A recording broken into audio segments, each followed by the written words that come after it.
ولا حول ولا قوة إلا بالله ولا حول ولا قوة إلا بالله ولا حول ولا قوة إلا بالله العلي العظيم اللهم يسر ولا تعسر وأتمم بالخير يا كريم وبعد الحمد لله Alhamdulillah kita dapat bertemu pada hari ini dan insya-Allah kita akan sambung muqaddimah daripada kitab Manusia dan Islam. Sambungannya menceritakan tentang pembahagian kitab ini. Semua persoalan yang berkaitan dengan masalah-masalah manusia dan Islam akan dibentangkan secara peringkat demi peringkat. Peringkat pertama, buku ini mengupas tentang manusia. Dari mana manusia itu datang, untuk apa manusia itu dihidupkan, dan ke mana akan kembalinya manusia itu.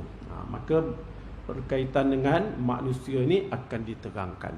Secara umumnya, persoalan yang berkaitan dengan manusia ini disebut oleh Allah Subhanahu wa taala dengan firman-Nya, wa ma khalaqtul jinna wal insa illa liya'budun.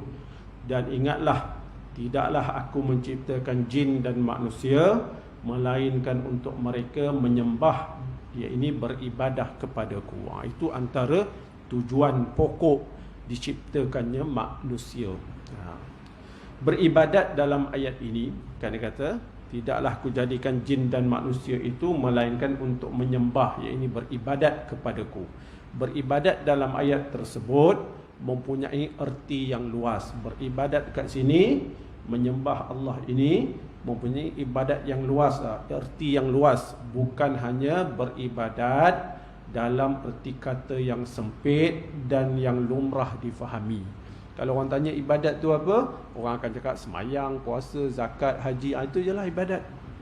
Habis yang lain tu, yang orang pergi meniaga, orang pergi kerja, orang pergi bersilaturahim, orang sedekah ni semua, itu pun semua ibadat. Ibadat ni luas. Baik. Jadi manusia dalam konteks ini adalah khalifah Allah Subhanahu wa taala. Sebelum ni kita cakap manusia ni adalah khalifah Allah Subhanahu wa taala di atas muka bumi ini. Maka sebagai khalifah, manusia ini perlu bertugas untuk merealisasikan agamanya, iaitu menghidupkan agamanya dan memastikan manusia ini hidup berdasarkan agama Islam.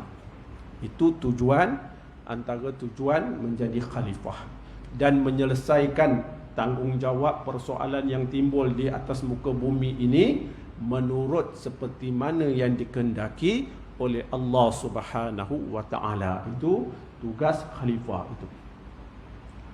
Jadi semua aspek kehidupan kita ini perlu kita sesuaikan dengan Islam. Bukan Islam pergi menyesuaikan diri dengan aspek-aspek tadi. Maknanya apa? Semua yang kita buat, tak kira dalam apa aspek kehidupan kita, perlu disesuaikan dengan Islam. Apa yang kita buat tidak boleh bercanggah dengan Islam.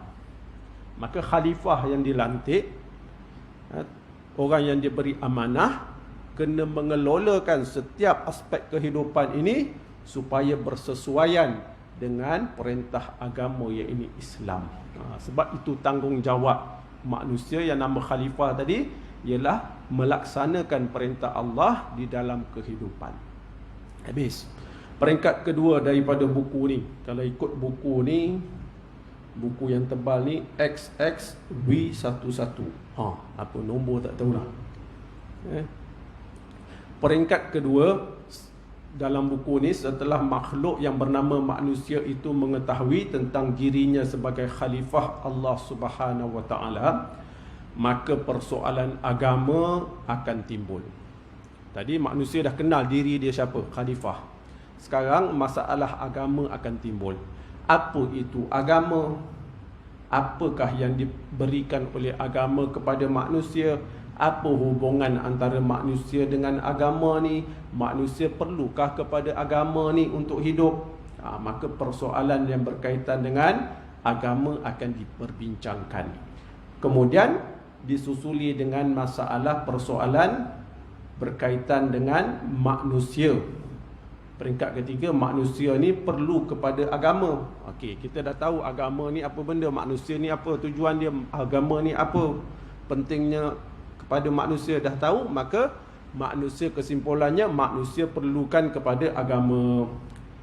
Manusia dan agama seperti iramah dengan lagu, jasad dan ruh. Manusia dengan agama ini tak boleh dipisahkan.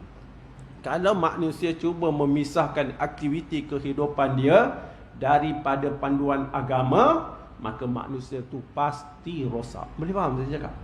Saya cakap bahasa terang ni dan simple. Manusia dan agama ini tak boleh dipisahkan. Apa makna dia? Apa pun aktiviti kehidupan kita ni, tak kira kita sebagai jurutera, kita sebagai guru, kita sebagai petani, kita sebagai ahli politik, kita sebagai pentadbir negara, apa pun aktiviti kehidupan kita tak boleh pisah daripada agama. Sebab apa? Sebab agama itu diturunkan oleh Allah untuk dijadikan panduan bagi manusia. Apa sahaja aspek kehidupan kita perlu sesuai dengan panduan yang dibawa oleh Nabi sallallahu alaihi wasallam. Kalau kita nak berniaga, pastikan berniaga kita tu tidak bercanggah dengan syariat. Itulah makna hidup kita tak boleh berpisah daripada agama. Kalau kita buat sesuatu aktiviti dalam kehidupan ini berpisah daripada panduan agama, maka aktiviti kita tidak akan menjadi ibadat. Tidak akan menjadi ibadat. Gitu. Baik. Kemudian, kalau kita dah tahu manusia dan agama ini tidak boleh dipisahkan, sekiranya dipisahkan, maka kakulah dia. Manusia tu akan kaku. Manusia sejak dahulu hingga kini, walaupun di mana sahaja, sudah pasti ia akan beragama, berpegang dengan suatu agama. Kerana perasaan keagamaan ini adalah merupakan suatu fitrah dan tabiat semula jadi. Pada umumnya tidak boleh dipisahkan. Jadi semua manusia ni dia ada kepercayaan keagamaannya. Kepercayaan agama semua manusia dia. Hatta manusia yang duduk di hutan tu pun ada kepercayaan. Ada yang menguasai alam ini, kepercayaan agama dia. Baik, persoalannya timbul. Jadi agama ni banyak. Maka agama apakah yang benar-benar sesuai dengan manusia? Ini persoalan dia. Apakah agama yang paling sesuai dengan manusia? Apakah agama yang paling besar? Dari semua agama yang banyak-banyak ni, agama manakah yang paling besar? Dan daripada banyak-banyak agama ini, agama manakah yang mampu memberi petunjuk untuk kebahagiaan manusia di dunia dan di akhirat? Agama mana? Maka Allah Subhanahu wa taala beritahu, innad dina 'indallahil Islam. Sesungguhnya agama yang sebenarnya di sisi Allah adalah Islam. Jadi daripada kalau nak beragama, maka agama yang perlu dianuti ialah Islam. Pasal Allah yang beritahu agama yang diterima di sisi Allah hanyalah Islam. Macam mana senang sangat manusia ni terima perintah Allah? Sebab tadi awal-awal dia dah cerita manusia ni siapa ciptakan, untuk apa manusia diciptakan. Jadi bila dah faham itu, manusia ni perlu tunduk kepada perintah Allah, maka apa saja yang Allah perintahkan selepas tu dia akan patuhi. Macam itulah. Ini buku ni bagus tuan-tuan. Dia cerita satu persatu sehingga kita faham. Jadi orang yang beriman ini, kalau sebut firmanullah ta'ala, hadis Nabi, dia dah tak ada banyak soal dah. Dia terus terima. Pasal apa? Pasal awal-awal dia dah faham. Dia ni manusia perlu mengabdikan diri kepada Allah. Bila cerita ini perintah Allah, dia akan kata sami'na wa ata'na. Saya dengar dan saya patuh. Tapi kalau bab pertama tu dia tak faham, dia ni manusia siapa ciptakan, untuk apa diciptakan, bila cerita firmanullah ta'ala, bila cerita hadis Nabi, itu pandangan, dia kata. Kita pun ada pandangan lain. Dia sanggup lawan. Boleh faham? Lepas tu pentingnya kenal siapa kita ini. Firmanullah Ta'ala yang berkaitan dengan agama ni, wa man yabtaghi ghairal islami dinan falan yuqbala min wa huwa fil akhirati minal khasirin. Ini baru mukadimah tuan-tuan ya, belum masuk lagi. Sesiapa firmanullah Ta'ala yang berarti sesiapa yang mencari agama selain agama Islam, mencari panduan hidup selain daripada panduan yang dibawa oleh Islam, maka tidak akan diterima daripadanya, amalannya tidak akan diterima, dan ia pada hari akhirat kelak dari kalangan orang-orang yang rugi.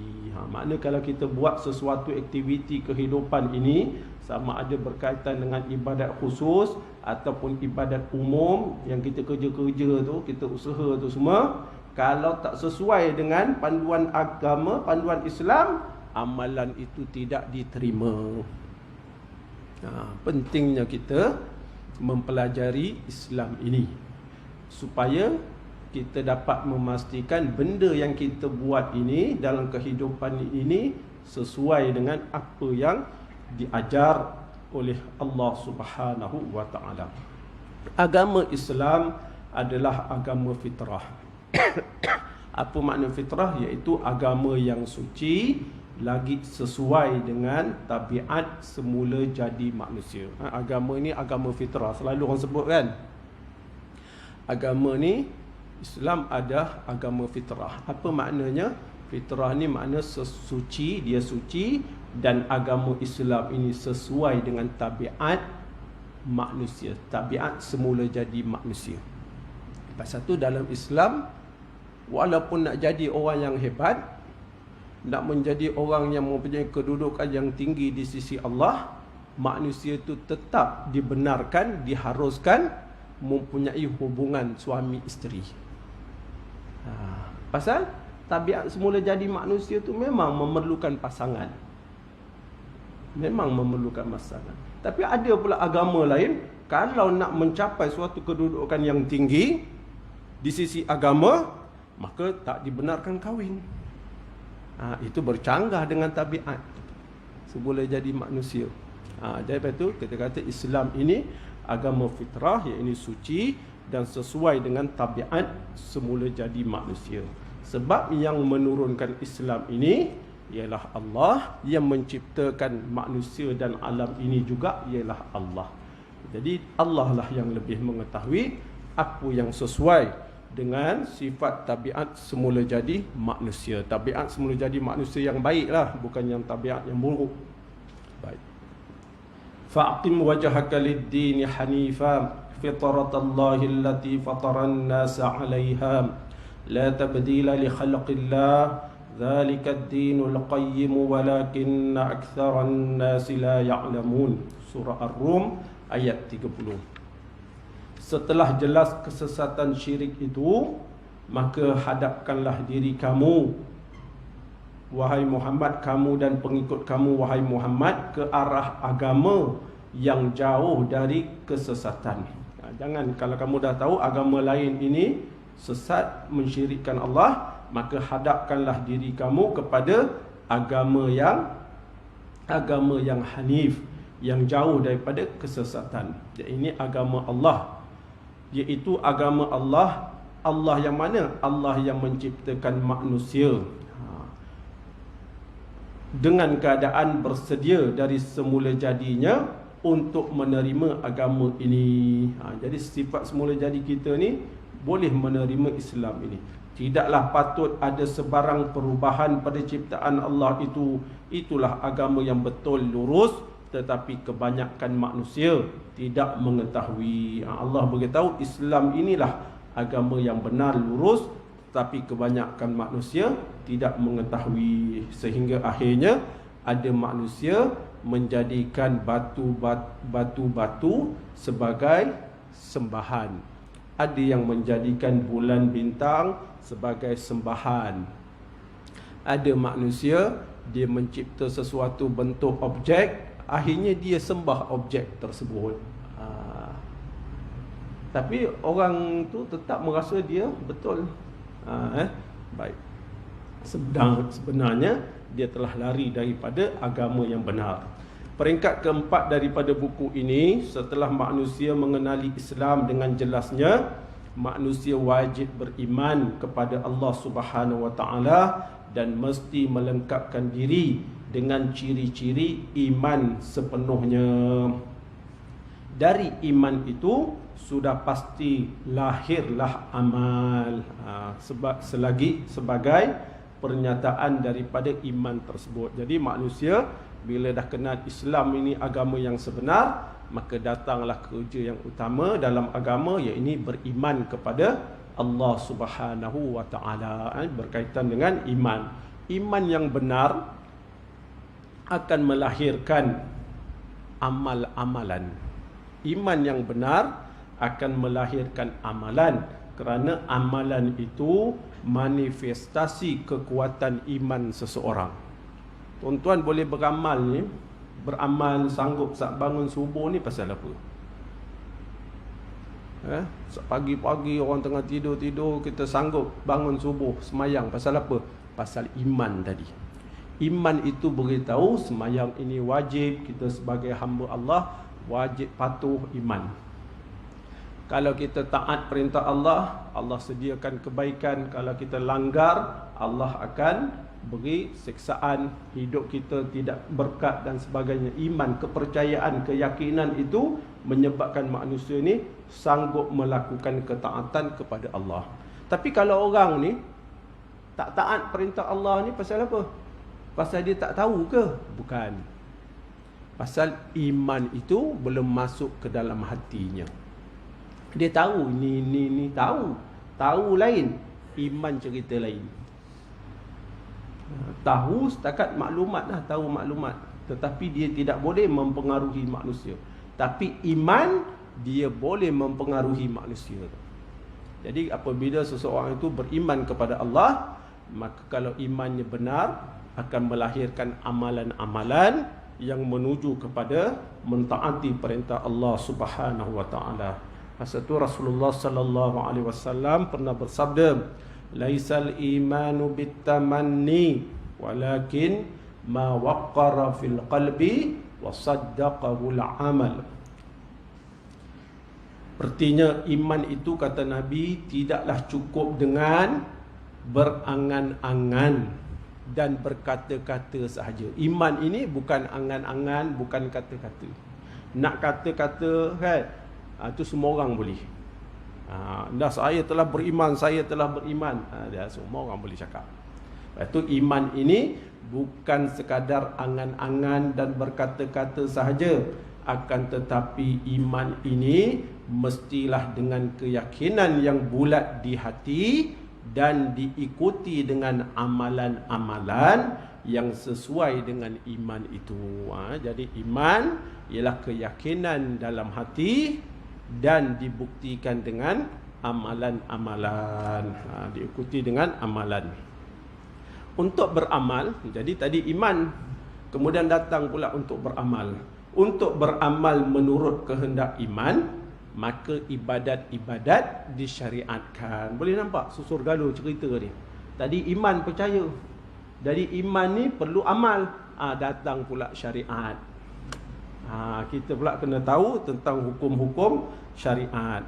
Iman merupakan roh bagi Islam dan amal ibadat itu merupakan jasad baginya. Iman seperti roh bagi Islam, amal ibadat adalah tubuh. Jadi manusia ni ada tubuh, ada roh. Roh ni iman, tubuh badan ni ialah amal ibadat. Iman dan amal tidak boleh dipisahkan. Sekiranya dipisahkan, layulah iman, rosaklah amal. Apabila iman telah layu dan amalan telah rosak, maka kakulah Islam dan pudarlah Islam. Maknanya iman ini dengan amal tak boleh dipisahkan. Sekiranya iman ini dipisahkan daripada amal, iman ni dipisahkan daripada amal. Dia kata dia beriman, tapi dia tidak beramal. maka iman kepercayaan tadi makin lama akan makin pudar, makin lama makin pudar.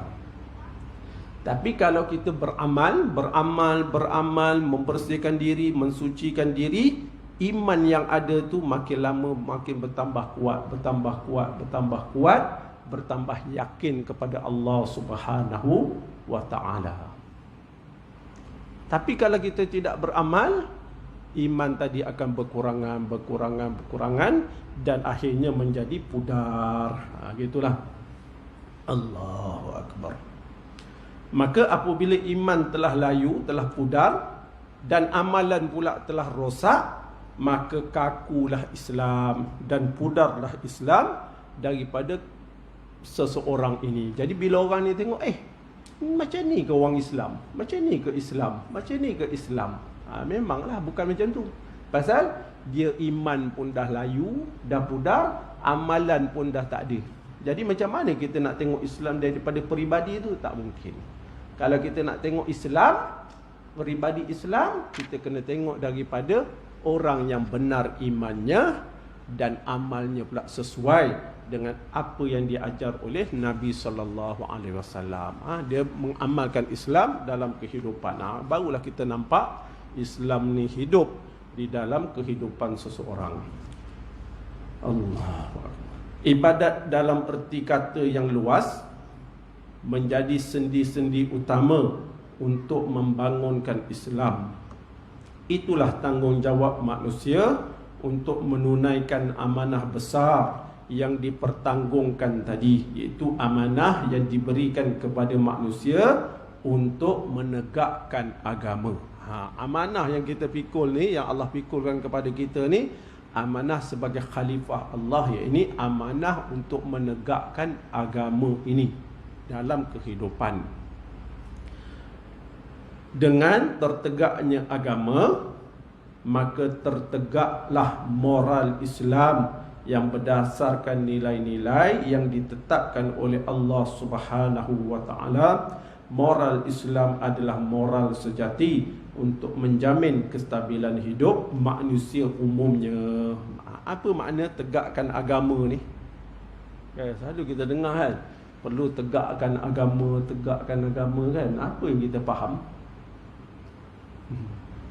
Apa yang kita faham tegakkan agama ni dalam kehidupan? Maknanya setiap aspek kehidupan kita yang kita lakukan perlu sesuai dengan Islam. Kalau kita peniaga, dalam perniagaan kita berniaga sesuai dengan syariat yang ditetapkan oleh Islam, maka kita telah tegakkan agama di dalam kerja kita sebagai seorang peniaga. Kalau kita ni seorang guru, benda yang kita perlu ajar ni perlu sesuai, tidak boleh bercanggah dengan Islam, maka kita telah tegakkan Islam di dalam tugas kita sebagai guru. Boleh faham tak saya? Kalau kita ni sebagai pegawai, maka di dalam kerja kita sebagai pegawai itu, kita jaga syariat Islam ini. Yang halal-halal, yang haram-haram, maka kita telah tegakkan agama di dalam tugas kita tu. Kalau kita sebagai seorang pemimpin pentadbir negara, kita melaksanakan apa yang diperintahkan oleh Allah, menghalalkan apa yang dihalalkan, mengharamkan apa yang diharamkan oleh Allah, maka bila kita berusaha untuk melaksanakan apa yang Allah perintah, maka kita telah menegakkan agama di dalam tugas kita sebagai seorang pemerintah dan juga pentadbir. Boleh faham macam tu? Kan senang faham tu. Tapi kalau kita bekerja sesuatu kerja, tetapi kerja kita tu bercanggah dengan agama, bermakna kita tidak menegakkan agama di dalam tugas-tugas kita. Islam ni cantik, tuan-tuan. Islam ni kalau kita faham, kita akan tengok Islam ini luas. Islam ni luas. Sekiranya dipisahkan, mana pula ni? Muka surat. Agama tidak akan tertegak kalau sekadar menunaikan kewajipan fardu ain sahaja. Dah sudah. Jadi agama ni perlu ditegakkan kan? Saya dah ceritalah. Sekarang ni buku ni cerita. Buku ni cerita agama itu tidak akan tertegak kalaulah sekadar kita hanya melaksanakan kewajipan fardu ain saja. Sebab dalam agama ini ada tugas yang dianggap sebagai fardu ain, ada tugas yang dianggap sebagai fardu kifayah. Tapi kalau kita hanya melaksanakan fardu ain, maka maknanya kita tidak menegakkan agama dengan sebenarnya. Fardu ain itu apa pula? Fardu ain ni apa pula? Fardu ain ni ibadat-ibadat yang ditujukan kepada individu. Kalau individu tu tak laksanakan, maka dia dianggap berdosa. Apa dia? Itulah sembahyang, puasa, zakat, haji, individu lah. Bab yang berkaitan dengan amalan individu. Setiap individu perlu laksanakan. Jadi menegakkan agama ini mestilah di samping menunaikan fardu ain. Fardu ain tu mesti buat. Kita juga perlulah pastikan kita menunaikan fardu kifayah. Kena pastikan kita melaksanakan fardu kifayah sekali. Kerana fardu kifayah itu amat besar peranannya untuk menegakkan Islam dan umatnya. Kita kena faham Islam ni bukan agama individu, bukan. Agama Islam ni bukan kamu amal lah, kamu amal, tidak. Islam ni bukan sekadar amalan individu. Bahkan Islam ini amalan individu, dan pastikan sistem yang bergerak, sistem yang berjalan di dalam kehidupan ini perlu sesuai dengan Islam. Boleh faham? Apa aspek ekonomi yang ada, aspek kesihatan, aspek pentadbiran, aspek undang-undang, ketenteraan, apa benda lah tuan-tuan cakap je lah semua ni. Mesti sesuai dengan Islam. Yang lain-lain yang saya cerita banyak-banyak tu, itulah fardu kifayah dia. Itu fardu kifayah. Barulah kita dipanggil menegakkan Islam di dalam kehidupan. Menegak dan meneguhkan ekonomi orang Islam adalah fardu kifayah. Pasal tu Islam ini tidak menerima fahaman Islam ni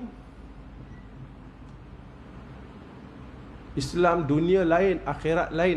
Islam tak terima fahaman macam tu. Kalau kita semayang, dia kata Islam lah. Yang lain buat kerja tu, itu dunia. Yang orang pergi buat ekonomi, buat gedung, jadi ni, jadi doktor, jadi ni, pensyarah, jadi jurutera lah, jadi tentera. Itu dunia. Habis Islam mana? Akhirat mana? Akhirat tu semayang. Itu bukan daripada fahaman Islam. Itu bukan daripada fahaman Islam. Itu fahaman yang asing, yang cuba memisahkan kehidupan individu yang fardu ain dengan fardu kifayah, dipisahkan. Islam tidak. Islam, apa pun yang kita lakukan, selagi benda tu halal, diperbolehkan. Cuma kena pastikan apa yang kita buat sesuai dengan arahan panduan Islam. Itu je. Lepas tu Islam tidak rasa kalau orang ni jadi petani, dia ni hina. Kalau jadi apa ni, yang pergi laut ni dipanggil apa? Yang pergi laut ni panggil nelayan. Kita pandang nelayan hina, kita pandang orang yang tanam padi ni hina. Dah. Habis kita pandang, kalau jadi doktor hebat, kalau jadi saintis hebat, kalau jadi ini hebat. Tak, semua tu hebat. Sebab semua itu fardu kifayah. Sebab walaupun kita ramai saintis, makanan tak ada, selamat ke kita? Orang yang nak tanam padi pun tak ada, selamat ke kita? Orang yang nak pelaut apa tadi? Nelayan kan? Nelayan tadi tu tak ada. Senang ke kita? Kita nak pergi ke tangkap ikan? Mana ada? Maka Islam memuliakan semua. Pasal tu Islam kata orang yang paling mulia di sisi Allah ialah orang yang bertakwa. Tak kira lah apa kerja pun. Makna Islam pandang semua manusia ni mempunyai tugas. Semuanya penting. Lepas tu Islam ini, kalau kita kata perlu tegakkan Islam di dalam kehidupan, maka kita kena pastikan fardu ain dan fardu kifayah dilaksanakan. Menegak dan meneguhkan ekonomi orang Islam adalah fardu kifayah. mendirikan gedung-gedung perniagaan dan perusahaan yang diusahakan oleh orang Islam adalah fardu kifayah. Membangun institusi-institusi pengajian dalam bentuknya yang sesuai untuk mengeluarkan orang Islam yang beriman, beramal saleh serta berkhidmat kepada agama, bangsa dan tanah air adalah fardu kifayah. Membentuk, mewujud, mentadbirkan sebuah masyarakat Islam dalam erti kata yang sebenarnya adalah fardu kifayah, dan lain-lain lagi yang menjadi keperluan umat Islam untuk terus tegak dan teguh umat ini adalah fardu kifayah. Maka semua kerja-kerja tu adalah fardu kifayah.